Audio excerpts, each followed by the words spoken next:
The following is a special presentation of Tony Curry Radio.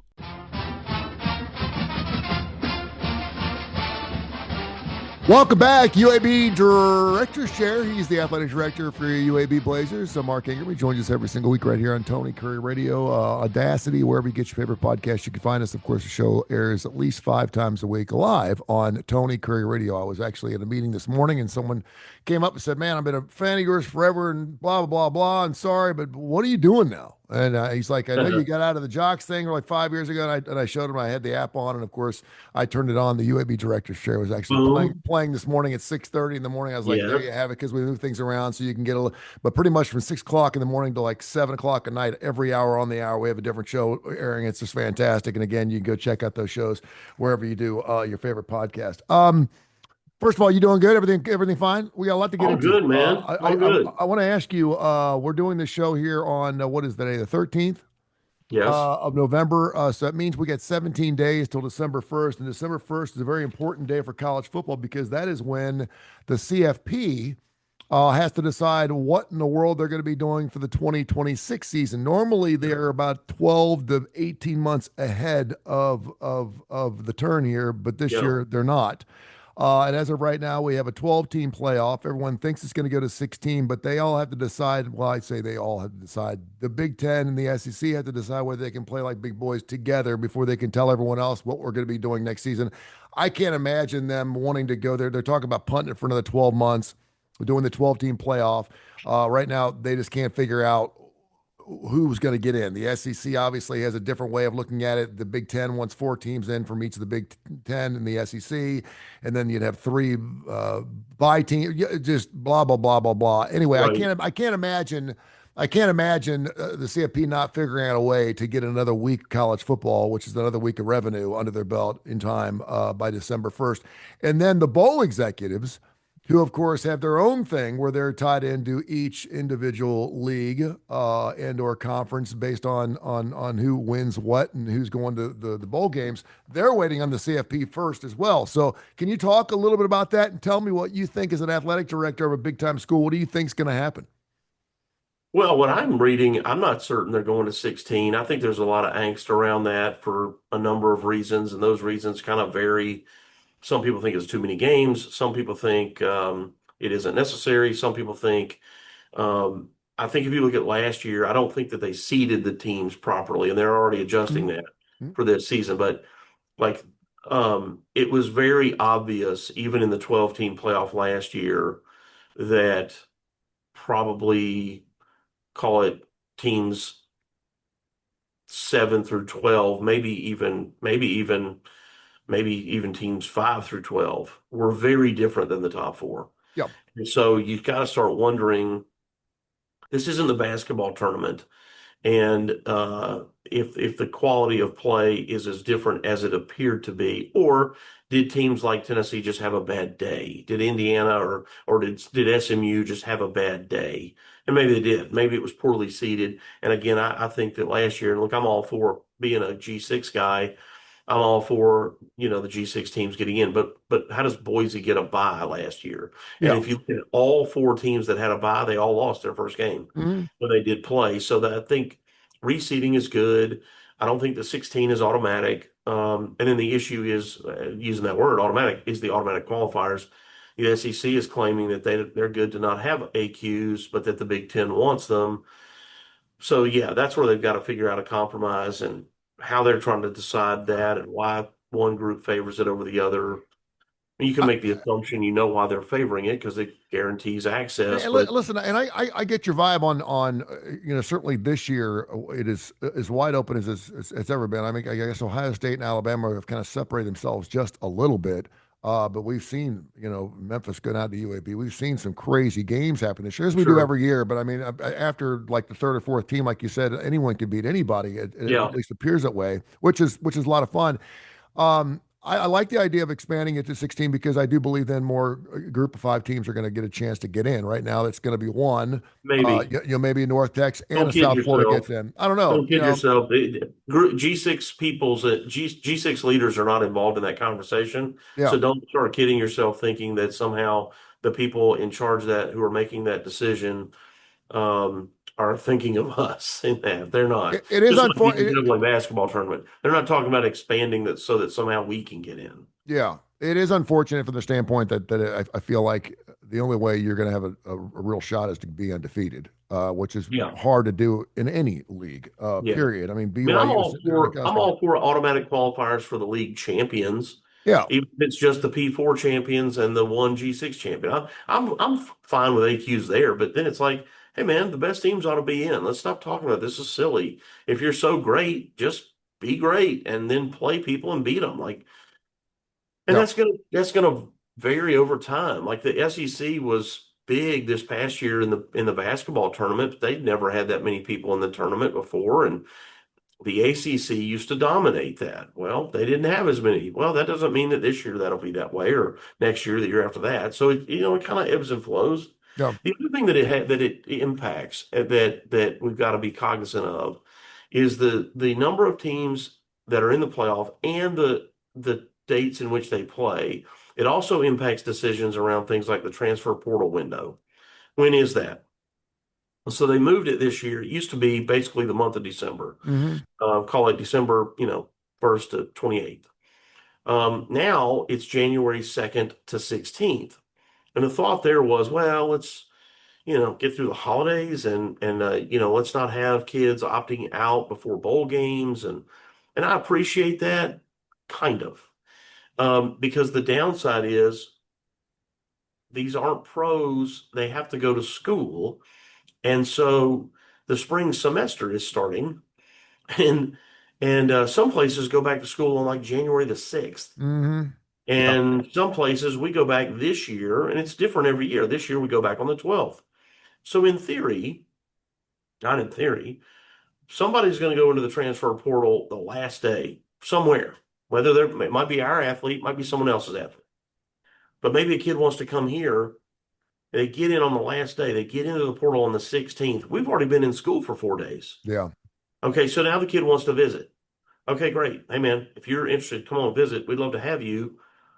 You got to apply, be accepted. That's a process, and there's integrity involved in that admissions process that no university is going to, um, uh, they're not going to be pushed, to make a decision or to bend on. They are going to uphold the integrity of their process. And then you got to get them into class. You got to create a schedule. You got to, now they're going to start at best probably 10 days into the semester. It sounds Well, like one of those bad dreams I have, where you show up at college and the college has started 3 months ago and you don't even know where your yeah, locker is. Yeah, that kind of thing. Yeah, and yeah. So your that's the kid, thing your to kid deal shows with. back Now, up. some places don't go back until like the 21st of January. Yeah, In that case, they're advantaged. But the places like we're kind of in the middle at UAB this year. yeah. Last year it was actually to our benefit because the dates were different. This year we're kind of in the middle. But anyway, that's also part of the ripple effect by the 16 team playoff. Yeah. Donald Trump was on the Pat McAfee show yesterday and I don't know why he's showing up different places. And obviously he's very polarizing. So people always talk about wherever he shows up. But he was talking about, college football is in a heap of trouble because if they don't have some type of salary cap or something like that, there's just, he knew he was smart enough to know that a lot of colleges don't make a lot of money. He said they're going to have Right. a lot of places going broke and they're just going to have Yeah. to quit. And particularly for these other teams. And he kind of made some analogy with Olympics and this, that, and the other. I'm going to fast forward just a little bit because he didn't tell us anything really new. But how is this playing out as far as the money goes with basketball season? Now that basketball season's underway, we got people obviously making money there too. You're not talking about 120 guys; you're talking about 12 or 5 guys on a team. And thing. Are you seeing the same type of parity you are seeing like in the college football pay scale, or how does that work out? How's that look? Because I think, I don't hear anybody yeah, talking about that at all. yeah, I think the basketball players, uh, they have always been, there has never been a group more pampered in college sports than men's basketball. And they get the most, they have the nicest spaces. There's just a few of them. They travel the best, they eat the best, and that's literally everywhere. Yeah. Not just, Kentucky and North Carolina. Um, and by my estimation, looking at our squad and looking at others, they also get paid more per person, even if their total budget is smaller than, say, football's, but they only have 12 guys, to your point. So Mhm. that they're each making a lot more money than anybody in any other sport. So um, that, I don't know if it's true. I mean, well, I shouldn't say I don't know if it's true. The Vanderbilt coach said that their squad was 8.9 million. Wow. 8.9 million across 12, 13 guys. Are you kidding And, me? well, yeah, And they were good. Listen, man, they were good. No offense to them, but yeah, not $9 million good. no. It's interesting because we always think to ourselves, and the Dodgers just pulled it off. They bought the championship, right? And so you're thinking to yourself, if you're only talking five guys, you got to pay, and you're a blue blood, and you really want your programs to play well. Mhm. Kentucky was always Kentucky because it was Kentucky.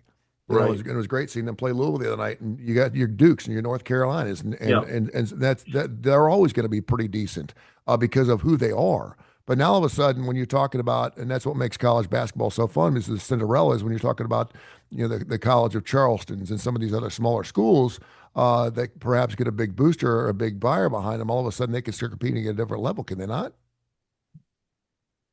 Yes, if they have that, but the blue bloods typically have more fans and have so over, historically over time. And so they're going to have more people interested and or willing to pay.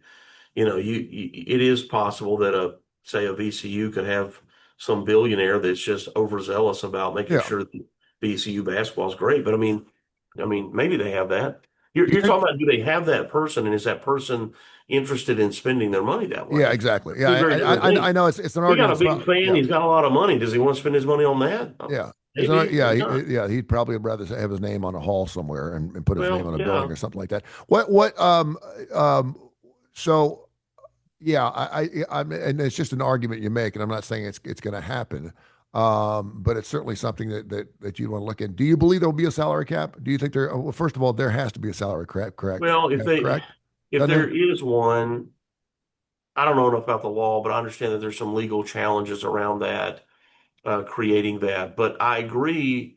I didn't see the interview with Pat McAfee, but I agree with the concept that, understand this, there's 2,000 athletic departments across the country at all levels. There's only like 28 of them that operate with a surplus every year, meaning that don't operate and fall into the red. And everybody, and I'm talking about the highest resource programs out there, everybody receives some money from their university. Even the ones that say they don't, they do. Yeah. And you go, well, how's that possible? Well, they may not receive cash. We refer to the support from the university in two ways. One is direct support, which is cash. One is indirect support. Indirect support doesn't show up on your spreadsheet. It's not part of my budget. At UAB, the university grounds crew mows all of our grass. Mhm. I don't have to pay them to mow the grass because they mow all the grass on campus, including our grass. Um, some places have a central budget to pay for utilities for the entire campus, which would include the College of Business and the arena.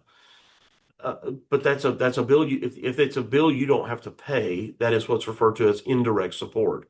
Everybody is getting something like that, and so my point is simply, and this comes back to the interview with McAfee, is that um, um, where's the money going to come from? If we got to keep paying more money to the athletes to be here, where's the money come from? So you're either going to tax your other students that are not athletes by adding student fees, and the cost of college just becomes greater, which is harder, makes it just harder to go. And if Mhm. it's harder to go and people stop going, well, how do you pay the faculty? And how do you pay to run the place? I mean, if you don't have students, you don't have a university. And if you start having to cut other parts of the university to give more money to athletics, well, then you've diminished the experience of the university, right? Other services, probably you're like, hey, we don't have as many counselors anymore. So Hope everybody's mental health is good. We're just going to wing it and go Yeah. from 20 to 15 because we got to take the money from five of these professional counselors and spend it on something else. Or, hey, we used to offer in the meal plans, 3 meals a day, except for only two on Sunday. Well, now it's only one on Sunday. Yeah. Uh, Just things. Yeah, yeah, and again, it's amazing because there's money out there, but I just don't know where it goes. I don't know who has it, and it's just amazing how it keeps showing up at different places. Speaking of dollar amounts, I want to talk about some rock and roll here in just a second Give because it to me. my favorite band just announced another 12 city a jaunt through North America next year, and I'm so happy about it. But I want to share that with you, and I think you probably know who I'm talking about. But you got a couple of monster games. Listen, I love competition. I love seeing great competition. I love seeing great teams come into Birmingham to do anything, whether it's NBA, college basketball, whatever. And you got a couple of great games coming up down at Protective with the South Florida Bulls, who right now are in the playoffs, according to the CFP. They got the 11th or 12th seed, I believe it was. Yeah, They're ranked 24th overall. And of course, you got North Texas, the Mean Green, who's having a magnificent season, a really fun football team to watch and get up and down the football. They remind me a lot of Memphis, yeah. and they had a knockdown drag out with Memphis earlier in the season. But those are your two next games. Can you talk a little bit about that? And I know it's near the end of the season.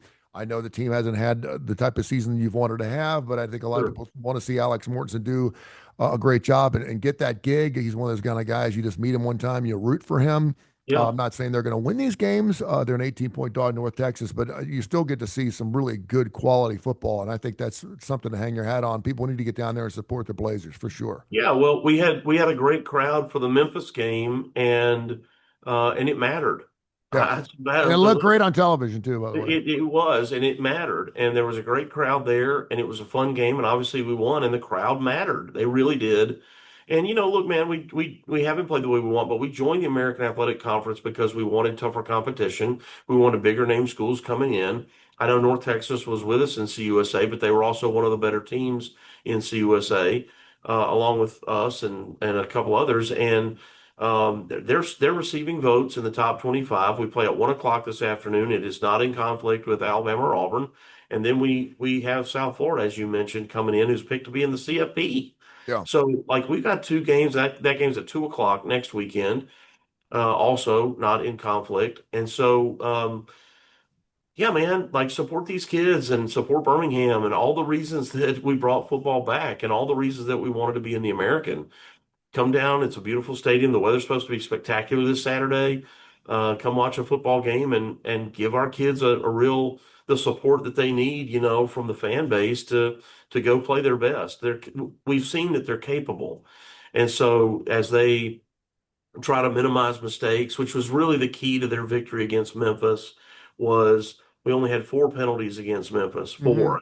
And that was huge. When you look at UConn, who we lost, I think UConn is a good football team. They're certainly not unbeatable by us. Our rushing yards, our passing yards, and our time of possession is nearly identical, but we had, I think it was 12 penalties and three turnovers. So if you can minimize these kind of self-imposed mistakes, um, you got a chance to beat UConn. And the same thing at Rice. We're down at Rice. We're winning in the first half. Yeah. First half, two penalties. Hmm. Second half, nine. Yeah. And so these are correctable things. Here's the good news. The team, I'm going to say this, I think I've said it on your show. Trent Dilfer said it in the locker room after the loss at Florida Atlantic. He says, "You're not a bad football team. You're just playing bad football." And that's the deal. They're not a bad team. They have talent. We absolutely are capable. And so the crowd being there is motivating to the kids. It is really motivating, and it might be just the lift and the energy to help them beat another, you know, really good football team. So Yeah, I yeah, mean thank you, and I hope they'll show up. listen, I'm a dreamer. But if you would knock off either North Texas or South Florida, you could be a spoiler to knock off South Florida to knock them out. You could say you knocked out two playoff teams. Yeah, because that's Memphis right. had a playoff spot before they played UAB and they lost. So that would be kind of fun to say. I know it's not the season we looked at, but right now you have to find a silver lining on anything, and you're setting your sights on next season already, and that would be a lot of fun. And again, it's just a great stadium, a great place to go down there, and the weather's supposed to be fantastic. So get down there and check out and enjoy some fall football, and you can do it right here. We only have 3 weeks left, so we're running out of time. Well, and South Florida's got Navy this week. Yeah. So look, South Florida's got to play Navy, and they're a team. 2 years ago, Trent Dilfer's first year, we beat South Florida. Mhm. Trent Dilfer's second year, we were up 17-9, no, 19-7. We're up 19-7 in the third quarter, and then let that one get away from us. So Yeah. we should have beaten them last year as well. This is not, they're talented, but again, we're not without talent, and they've got to play Navy this weekend. We got a tough game against North Texas. They got a tough game against Naval Academy, and so who knows what next week could look like. It's going to be something else. Classic Rock. Did you see who just announced 12 more cities that they hung it up, and they're coming back for Is North it America? Journey? It's AC/DC. I mean, I'm so yeah. Because we were supposed to go to the Nashville show. I was taking my son to it. We got a half an hour outside of the stadium, Nissan Stadium, and they canceled the flipping thing because of bad weather. And I was like, "You got to Uh, be kidding me!" And of course, they rescheduled the following night. And my son's never seen a classic rock show. I ended up taking him to Def what did Leppard, you do which is with a the good, tickets? huh? What did you do with the tickets? We didn't buy tickets. We didn't have any tickets left. I was going to get tickets when we got there, Okay. and I was told by several people, when you're going to see a stadium show, it really makes no sense to pay 700-800 bucks. I'm not going to pay that anyway, but you're not going to pay 800 bucks for great seats because you're in a flipping stadium. You know what I mean? I mean you're there anyway. So I was told just to get there and then I work my way down. Just work my way down. It was going to be a mosh pit anyway. So that's what I was planning on doing. But yeah, they're coming to Atlanta in August. They set 12 dates, and I could not be happier. And I told my son, now it's another year. I mean, they're not getting any younger. But the fact that they get a chance to see them, or get a chance he gets to see them, so I'm pretty excited about the fact that they're still back on the road and doing their thing. So I thought that was good. And I know Oh, how that's much great, I know how man. much you love AC/DC, so we'll have to get after it and get on with that too. So. That'd be good stuff. All right, my man. Basketball, real quick. Talk about them. Then we'll let you fly. Rough riding, but we knew we had 12 new guys coming on the staff, so we're Yeah. feeling each other way out, and it's a long season. Yeah, Andy has had a tendency every year that he's been here to get better as the season goes on. Yep. This year, I have no doubt that he'll be the same way. Yeah, tough start. I think Alabama State's pretty good. I mean, based on what I watched, I was shocked at how good they are. Not because they beat us. They looked like a good basketball team, and a little bit almost like what we were just talking about in football. We just got to stop turning the ball over as much. We've turned it over too much. We got to be a little more secure with the ball. We got to be a little. We have improved at the free throw line.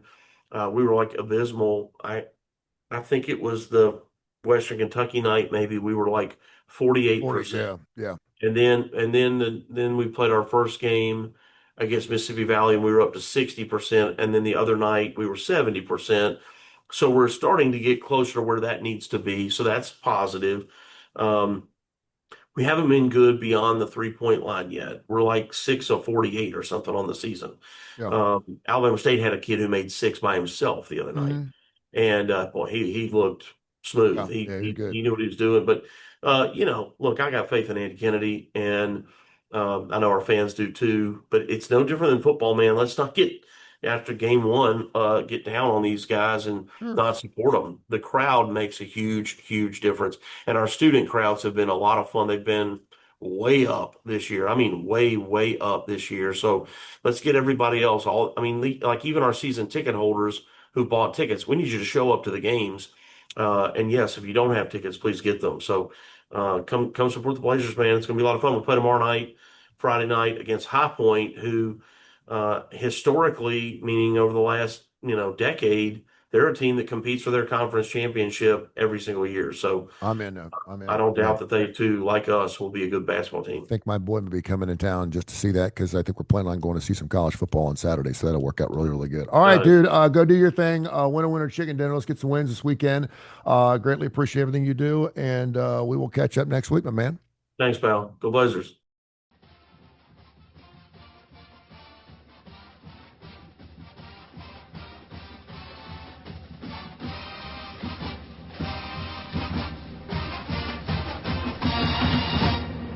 This has been a special presentation of Tony Curry Radio.